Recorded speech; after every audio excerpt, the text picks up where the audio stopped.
Hello friends, तो हम लोग ये पूरी सीरीज़ जो बेसिक फोटोग्राफी कोर्स पे है वो लॉन्च कर दी है और ऑलरेडी हम लोग ने एक वीडियो अपलोड किया है जहाँ पर हम कैमरा सेटिंग्स कैसे सेट करने हैं उसका पहला पॉइंट अपर्चर डिस्कस कर चुके हैं। और हम ये वीडियो में समझेंगे कि आप जो दूसरा इम्पॉर्टेंट पॉइंट है शटर स्पीड, उससे आप कैसे सीखेंगे और कैसे आपके कैमरा में सेट करेंगे शटर स्पीड। तो देखिए, जब हम एपर्चर की बात कर रहे थे हमने तो यही बात की थी कि आपकी कैमरा के लेंस के अंदर एक सर्कुलर ओपनिंग होगी जिसमें आप डिटरमाइन करोगे कि कितनी लाइट आपके कैमरा में एंटर होगी। कितनी light, the amount of light आपके कैमरा के अंदर आएगी वो डिसाइड करते हैं, राइट। पर अब मेरा सेकेंड पॉइंट है कि कितनी लाइट आ रही है वो तो हम लोग ने डिटरमाइन कर लिया। अब ये कितने टाइम के लिए आपके कैमरा के एंटर होगी वो आपको डिटरमाइन करना है। The amount of light is decided by the aperture but the duration of light is determined by shutter speed. ठीक है, तो कितने टाइम के लिए आपके कैमरा के अंदर लाइट एंटर होगी उससे हम शटर स्पीड के थ्रू डिसाइड करेंगे। तो आपके सर्कुलर ओपनिंग के अंदर बहुत सारी लाइट, बहुत अमाउंट ऑफ लाइट एंटर हो रही है, पर आपको चाहिए कि भाई ये बहुत सारी लाइट एंटर तो हो रही है पर तुरंत ही ये चीज़ कैप्चर हो जाए और तुरंत ही इतनी ही लाइट आपके कैमरा में एंटर हो। या तो आप ऐसे एक्सपेक्ट कर सकते हो कि बहुत कम लाइट आपके कैमरा के अंदर एंटर हो रही है, मतलब the amount of light is really low. तो आप क्या करोगे, आपका जो कैमरा का ड्यूरेशन है लाइट एंटर होने देने का उसको हम लोग ने बढ़ा दिया। वर्सेस अगर आपके जो अमाउंट ऑफ लाइट है वो बहुत ज़्यादा आई जा रही है तो आप क्या करोगे, आपका जो ड्यूरेशन ऑफ लाइट है आपने कम कर दिया। अब देखिए, अमाउंट ऑफ लाइट तो हम लोग ने पहले ही समझा था कि कैसे डिसाइड करना है। कभी कभी ऐसे सिचुएशंस होते हैं कि फिर भी बहुत सारी लाइट आपके कैमरा के अंदर एंटर हो रही है, तो इसको हम लोग को अगर कंट्रोल करना है तो हम कैसे कर सकते हैं, ड्यूरेशन ऑफ लाइट से कितने टाइम के लिए लाइट एंटर होगी उससे हम डिटरमाइन करेंगे। तो आपका जो ये शटर स्पीड होता है वो कैमरा की बॉडी में होता है। अपर्चर कहाँ था, लेंस के अंदर था, पर ये जो शटर स्पीड है वो कहाँ होता है, वो आपकी कैमरा के बॉडी के अंदर होता है। ठीक है, जब आप आपके कैमरा के बॉडी का जो मिरर का पार्ट है जहाँ से लाइट कैमरा के अंदर एंटर हो रही है वो देखोगे, आप समझ पाओगे कि वहाँ पे एक दरवाजे की तरह एक शटर खड़ा है। ठीक है, जैसे ही आपने वो दरवाज़ा खोला, जैसे ही आपने खिड़की खोली, क्या होता है, बहुत सारी लाइट आपके रूम के अंदर एंटर होती है, वैसे ही आपके कैमरा के अंदर भी लाइट एंटर होगी। अगर तुरंत ही आपने वो खिड़की बंद कर दी, वो दरवाज़ा मतलब वो शटर बंद कर दिया, मतलब वो कैमरा के अंदर लाइट एंटर नहीं होगी, राइट। तो आपको ये शटर स्पीड डिटरमाइन करने के लिए उसके जो डिनोटेशंस हैं वो समझने हैं।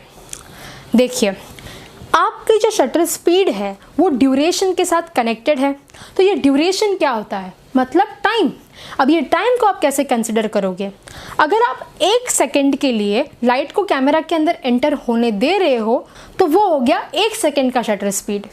पर उसके सामने अगर आपको चाहिए कि भाई 1 सेकेंड में तो बहुत सारी लाइट एंटर हो रही है, चलो मैं इसका आधा कर देता हूँ, तो हो गया 1/2, मतलब हाफ ऑफ 1 सेकेंड आपके कैमरा के अंदर लाइट एंटर होगी, 1/2। अभी आपने बोला यार फिर भी बहुत सारा लाइट कैमरा के अंदर एंटर हो रहा है, तो आपने क्या किया, 1/4। वैसे ही अब 1/4 से 1/8, 1/16, 1/30, 1/60, 1/125, 1/250, 250 पार्ट्स ऑफ 1 सेकेंड, और वो जो एक पार्ट होता है उतनी तुरंत आपके कैमरा के अंदर लाइट एंटर होगी। तो जैसे जैसे आप ये 1/100 वटेवर जो है वो बढ़ाते जाओगे, वैसे वैसे आपके कैमरा के अंदर लाइट कम एंटर होगी। ठीक है, तो दूसरा काम शटर स्पीड का ये भी है कि जैसे जैसे आप शटर बढ़ा रहे हो वैसे वैसे आपका जो मोमेंट है, आपका जो सब्जेक्ट है वो फ्रीज भी हो जाता है। अगर आप 1 सेकेंड या 1/4 सेकेंड या 1/15 सेकेंड पर भी रखते हो तो जो सब्जेक्ट है वो फ्रीज़ नहीं हो पाता है। आपको जो फ़ोटोज़ मिलती है वो बहुत ही शेकी मिलती है। आपको चाहिए कि आपकी फ़ोटो शार्प और फ्रीज्ड हो, तो आपको आपका शटर बढ़ाना पड़ेगा जिसके वजह से वो मोमेंट फ्रीज़ हो जाए। और यही नहीं, पर जैसे जैसे आप शटर बढ़ाते हो, ऑफ कोर्स आपके कैमरा में लाइट कम एंटर हो रही है और आपका वो जो सब्जेक्ट है वो आपको डार्क दिखेगा।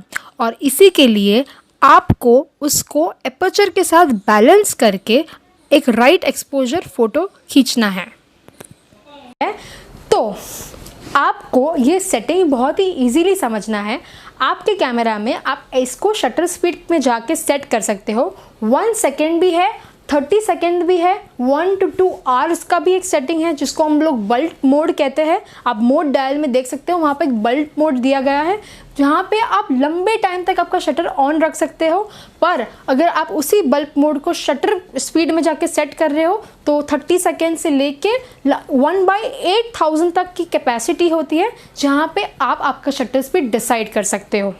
तो जब आप शटर स्पीड डिसाइड करते हो तो अभी तक तो आप लोगों ने जो लाइटिंग कंडीशन है उसको कंसिडर कर दिया है, पर इसके आगे हम लोग अब डिसाइड करेंगे कि आपका जो ये शटर स्पीड है उसके और 2 बहुत ही डिटरमाइंड फैक्टर्स है जो आपको समझने चाहिए। पहला होता है कि अगर सपोज़ कि सिचुएशन लाइट की बहुत ही ज़्यादा कम है तो आपने डिसीजन ले लिया, ठीक है यार मैं तो बहुत सारी लाइट आपके कैमरा में एंटर होने दूंगा, 30 सेकेंड के लिए मैं अपना शटर ऑन कर देता हूँ, क्या फ़र्क पड़ता है? फ़र्क पड़ता है, क्योंकि अगर आप 30 सेकेंड के लिए आपका जो कैमरा है उसका जो शटर है उसको ऑन रखोगे, मतलब उतने टाइम तक आपके कैमरा के अंदर आप लाइट एंटर होने दोगे, तो क्या आपका हाथ नहीं हिलेगा? क्या आप 30 सेकेंड का 15 सेकेंड्स या 1 सेकेंड पे लेके आए, क्या आप 1 सेकेंड तक आपका हाथ नहीं हिलाओगे? आपकी जो ब्रीदिंग मूवमेंट होती है ना उसमें भी आपका हाथ हिलता है और इससे क्या होगा, आपका कैमरा हिल जाएगा और जिसके वजह से आपको एक शेकी फ़ोटो मिलेगी। तो अगर आपको शार्प फोटोज़ खींचने हैं तो आपकी शटर स्पीड हाई होनी चाहिए। अगर आप स्पोर्ट्स फोटोग्राफी कर रहे हो, वाइल्ड लाइफ फोटोग्राफी कर रहे हो, कोई ऐसी फास्ट मोमेंट कैप्चर कर रहे हो तो आपको हाई शटर स्पीड की डिमांड होगी। पर अगर आप ऐसी सिचुएशन में हो जहाँ पर आपको हाई शटर स्पीड की डिमांड है ही नहीं, मतलब आप लैंडस्केप या प्रोडक्ट फोटोग्राफी ये सारी चीज़ें कैप्चर कर रहे हो जहाँ पे जो सब्जेक्ट है वो एकदम स्टिल खड़ा है और आपको तुरंत वहीं पे कैप्चर करना है, तो आप सोचोगे ठीक है तो मैं एक जो ट्राइपॉड होता है, जो स्टैंड होता है कैमरा का, वो लगा के फोटोग्राफी करूँगा तो मेरा तो कैमरा का जो हैंड शेक है वो होगा ही नहीं, मैं आराम से फोटोग्राफी कर पाऊँगा। पर क्या वो जो सब्जेक्ट है वो भी नहीं हिलेगा? हो सकता है आप ऐसी सिचुएशन में हो जहाँ पर आपके ट्राइपॉड के साथ आप आराम से 30 सेकंड तक आप फोटोग्राफी कर सकते हो, पर अगर जो चीता को आप कैप्चर कर रहे थे वाइल्ड लाइफ फोटोग्राफी करते वक्त, क्या वो चीता की जो स्पीड है वो 30 सेकंड के लिए आपके लिए रुक जाएगी? क्या वो 1 सेकंड के लिए भी आपके लिए रुकने वाला है? नहीं। जो मोमेंट आपको, जो वेडिंग की ब्यूटीफुल मोमेंट है या आपके फ्रेंड्स के जो फैमिली मेम्बर्स के जो मोमेंट है वो आपको तब के तब कैप्चर करना होता है, वो आपके लिए नहीं खड़े रहेंगे। आपका तो काम है कि वो स्टोरी टेलिंग मोमेंट तब के तब कैप्चर करना। तो 2 सिचुएशंस है, आपका जो हैंड शेक है, मतलब जो कैमरा का जो शेक है उसको आपको डिटरमाइन करना है, जो आप मे बी ट्राइपॉड के साथ उसको अचीव कर सकते हो, पर ज़रूरी नहीं है क्योंकि हर बार आपके पास ऐसी सिचुएशन नहीं होगी जहाँ पे मोमेंट सब्जेक्ट की भी नहीं हो रही है। तो 2 होता है, एक तो होता है कैमरा का शेक और दूसरा होता है सब्जेक्ट मोमेंट। तो हम ये जो 3 चीज़ें शटर स्पीड की समझ चुके हैं, उसके बाद हम ये समझेंगे कि हर अलग अलग सिचुएशन में आप कैसे शटर स्पीड डिसाइड करोगे। अगर आप नाइट फोटोग्राफी कर रहे हो फॉर एग्जांपल, जो डिफ़िकल्ट होता है, अगर आप एक डीजे पार्टी कैप्चर कर रहे हो, डीजे पार्टी में सब लोग झूम रहे हैं, एकदम ज़ोरों शोरों से सब लोग डांस कर रहे हैं, बहुत ही फास्ट मोमेंट है, बहुत ही ज़्यादा कम लाइट है, या तो आप जो एलईडी लाइट है या फ्लैश लाइट है इसकी सारी यूटिलाइज करके वो फोटोग्राफी कर सकते हो। पर ठीक है, आपको ये सारी लाइटिंग यूटिलाइज नहीं करनी है और वही सिचुएशन में उतनी ही लाइट में अगर फोटोग्राफी करनी है तो आप क्या करोगे, आपकी जो शटर स्पीड है उसको आप बढ़ा दोगे, मतलब 1/500, 1/1000 की शटर स्पीड रखोगे, तो ठीक है आपकी जो वो मोमेंट है वो कैप्चर हो जाएगी। पर उसी टाइम पे जो लाइट कैमरा के अंदर एंटर हो रही है वो बहुत ही ज़्यादा कम लाइट एंटर हो रही है, तो आपने क्या किया, ठीक है यार तो ज़्यादा लाइट एंटर होना है ना, मुझे अमाउंट ही बढ़ाना है, मैं एपर्चर बढ़ा देता हूँ, मैं एपर्चर 1.8 ले लेता हूँ, पीछे का थोड़ा सा ब्लर होगा मुझे चलेगा, मैं एपर्चर 1.8 रख देता हूँ। पर फिर भी लाइटिंग कंडीशन इतनी कम है कि मैं चाहिए उतना राइट एक्सपोजर, जो मेरा इंटेंशन है वो मैं कैप्चर नहीं कर पा रहा हूँ। तो आपके पास ये तीसरा ऑप्शन होता है, वो होता है ISO। नेक्स्ट वीडियो में हम ये समझेंगे कि आप ISO कैसे सेट कर सकते हो। तब तक के लिए आप ये दोनों सेटिंग्स एपर्चर और शटर स्पीड ट्राई कर सकते हो। आप चाहे अगर आपको कोई क्वेश्चंस है तो प्लीज़ हमें इंस्टाग्राम पे DM करें, या तो फिर आप कमेंट सेक्शन में वो क्वेश्चन लिख सकते हैं, हम श्योरली आपको रिप्लाई करेंगे। Thank you and see you soon.